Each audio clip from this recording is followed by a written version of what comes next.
minggu kemarin saya sempat sakit di bagian perut, jadi di bagian pusar.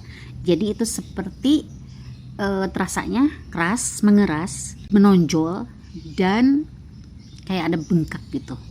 Jadi bikin demam, diare, sama gak enak badan. Dan ya kayak yang lagi sakit aja gitu. Terus merasa ini ada sesuatu infeksi nih di dalam tubuh. Cuman saya nggak tahu itu apa gitu. Nah, akhirnya saya belajar.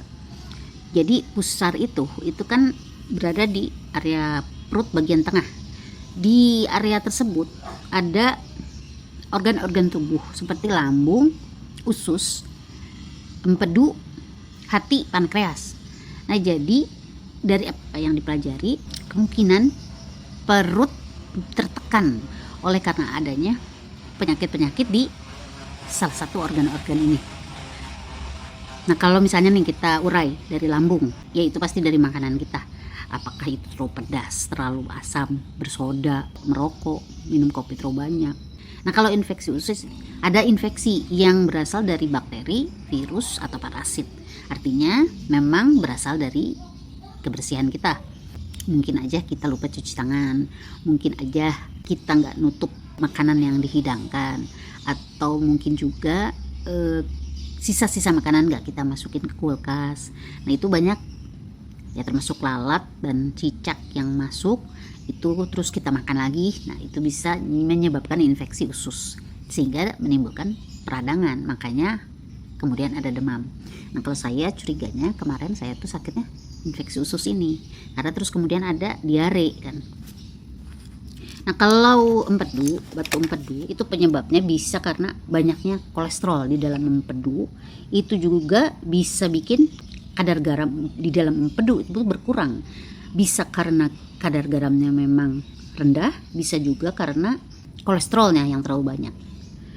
Juga adanya kelebihan bilirubin dan fungsi kandung empedunya nggak berfungsi. Itu bisa karena diet yang terlalu ketat, obesitas. Jadi menyebabkan adanya batu empedu.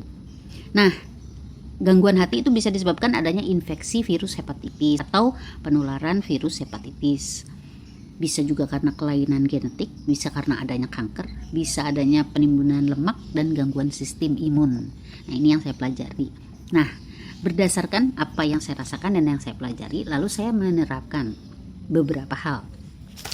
Karena tidak semua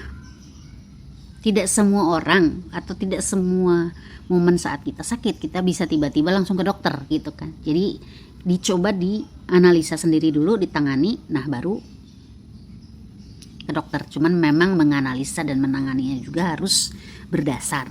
Nah, saya coba pertama ngompres perut sama air hangat. Nah, saya biasanya ngompres itu pakai air hangat yang dimasukkan ke dalam botol Tupperware. Nah, itu lalu dikompreskan ke perut yang sakit. Lalu saya juga minum paracetamol, itu meredakan nyeri sama menghilangkan demam. Terus saya mulai memastikan menjaga kebersihan.